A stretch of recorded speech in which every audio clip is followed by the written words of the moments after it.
You're not a real hood boy if you eating kiwis, man. Shit, gotta get my breakfast. What's up, man? Jay, I ain't even gonna lie. I'm shocked in the fashion of what we witnessed on Saturday. Yeah. You've always been consistent on the fact that you knew Crawford would stop Spence. Yeah. I think you picked like what, 8th, 9th round? 7, 8. 7, yeah. That's what happened in the 9th round. Like, what was your takeaway from the fight?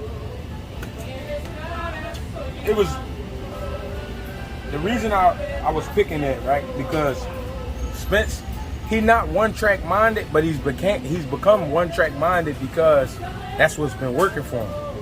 So if I give you a specific tool for a job and you can get the job done and you've been getting the job done, you're not going to invest in other tools. It don't make sense. The old saying, if it ain't broke, don't fix it. The problem is this was a different type of job. You needed the tools. You know what I mean? You needed them bad. And the results showed he didn't work on nothing different. I honestly thought, from watching what I saw, that he thought, you know, I'm going to just go in here and I'm going to do what I always do, and I'm going to run people over. I'm going to run Bud over. The difference is Bud the type of guy who take his job seriously. And you would think everybody do, but everybody don't. He going to give you what you need and more. And Spence, mental-wise, he ready to go the extra mile. But it was different. It was going to be different whenever somebody pushed him back. That was going to be the thing. Not just so much outboxing, but beat him up. It was a great fight on paper, but the reason it wasn't a great fight inside is because of the disrespect when it came to preparation. You know what I mean? You could tell he really ain't. When he first got hit with that jab, his eyes opened up.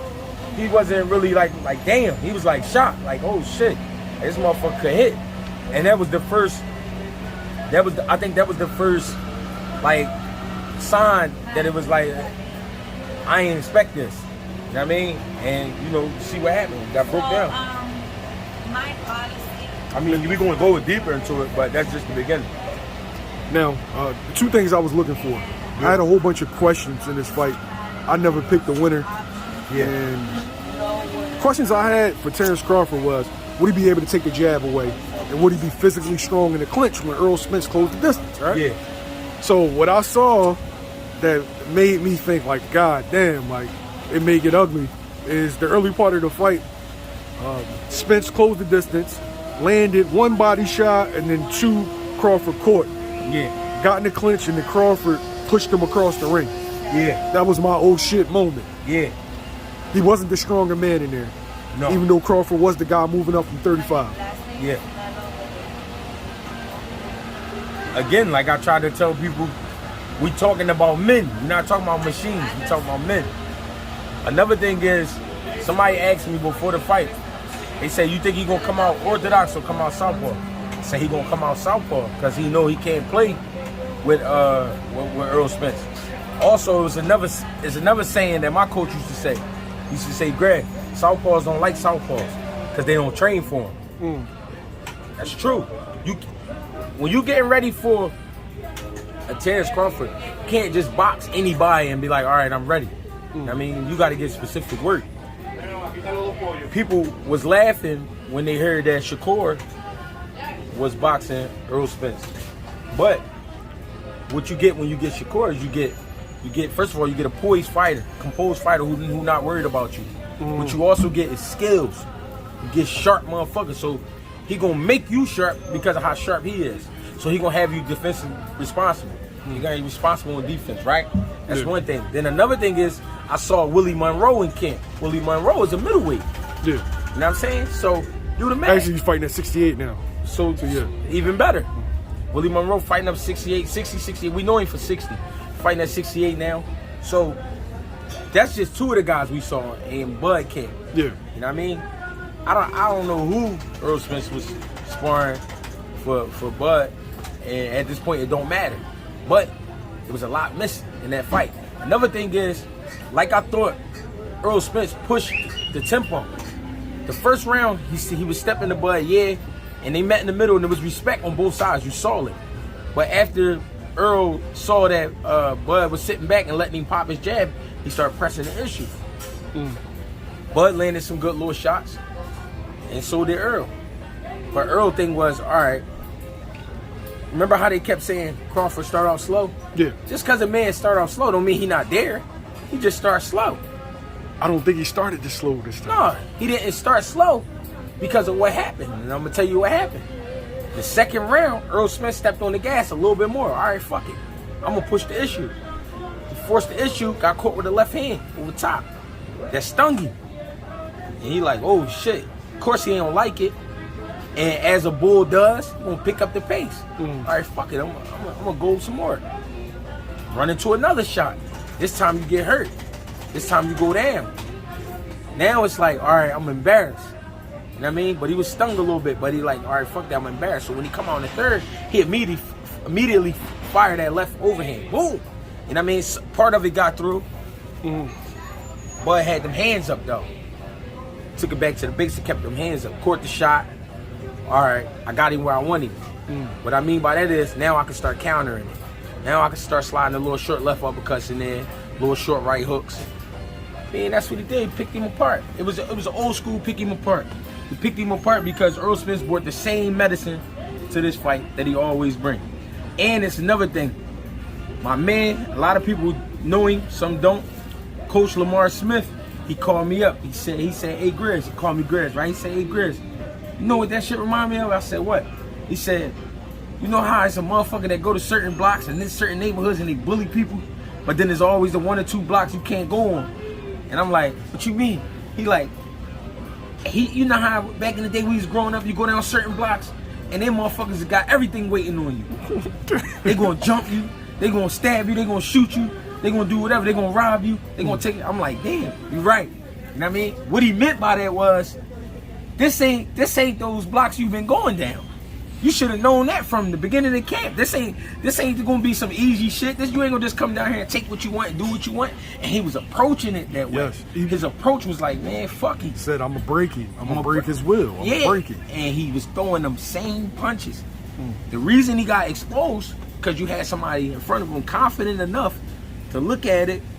All right, I'm gonna catch that. The next one, I'm gonna step off. Next one, he step off. Boom, he countered him. The next one, all right, I'm gonna catch that, then I'm gonna counter him again with a hook. It was just little shit Terence Crawford opened up that he always could do, but he slowed the pace down, stayed relaxed. He was very composed throughout the fight. When he was in the corner, he didn't get excited at all. He wasn't talking back to his team was talking to him, and he was receiving the information, taking his deep breaths, getting ready for the next round. You gotta have that kind of laser focus in a fight like that, because that was a big fight, and I just felt like Errol Spence was just like, man, it is what it is. Whatever gonna happen. Bud was like, no, I'm leaving with these motherfucking belts. You know what I mean? That's my attitude. That's how I looked at it. He wasn't fucking around. He wasn't playing. Terence Crawford made a statement. He was talking to Stephen A. Smith, and he said he got hit in the shot. It was either the first or the second round. He said an overhand left, and that it it caught him flush. Right. And he said, that's it? Yeah, because what people don't understand, like I said, we talking about men. When you in great shape, your recovery time is through the roof. Like, just as quick as you got hit, you'll recover. So he probably didn't even feel the shot. Another thing is, people kept lacking on his strength. He kept saying he too small, he light in the ass. They look the same size to me.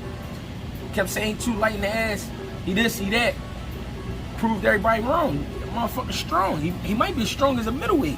You know what I mean? From what he showed. Like you said, when Earl tried to wrap him up in the second round, he ain't let it go down. You know what I'm saying? Like, get the fuck off. He pushed him down there across the ring. Yeah. That showed you then. But another thing, people call me a hater for when we watched the media day, and I was like, yo, I think his balance off. Something ain't right with his balance. Motherfuckers call me a hater, and I had said that because Derek James caught him with a right hook with the pad, and he tipped over. And I'm like, oh shit. You don't want to go into this fight with your shit off like that. You know what I mean? I just felt like, not so much that he didn't have a great camp, but it was like, I felt that Derek James was like, man, we ain't got to change shit. We doing what we doing. We're going to go in there and beat him how we doing what we do. I think because it's easier to trust that plan than to start trying different shit with a horse you've been working on the same shit with for a long time. You know what I'm saying? So, I mean, I was a little not sad. I don't want to use the word sad, but I was like, damn. To see Earl look like that, I ain't want to see him look like that. Like, you know what I mean? I wanted it to be, of course, a more of a competitive fight because I thought it would be. But Bud was just ready. He was just ready. It got bad after a while. Like, I know some Terence Crawford fans are coming like, yeah, I told you so, I told you so. Right. Bro, I didn't think, even, I got a homie who's a diehard Terence Crawford fan. Shouts out to Bushido's boxer. Right. He didn't think it would look like that. Right. Like, that was one-sided. He dragged him. In a mega fight, I've never seen anybody drag in that manner. And I felt like he really just let him bleed out. He ain't want to knock him out. Because in the 6th round, could have knocked him out. 7th round, could have knocked him out. 8th round, could have knocked him out. He was laying back, especially in the 8th round. He bullshitted in the 8th. I ain't gonna lie, Bud made me mad. I've been doing interviews for the last 2 days. The consensus is he carried it. Yeah, he carried him. He poked holes in him and let him bleed out. Earl, listen, Earl was ready. He was strong. I mean, his body looked like himself. Coming out the gate, he looked like himself. But again, this is what I be speaking on when I be like, the moment.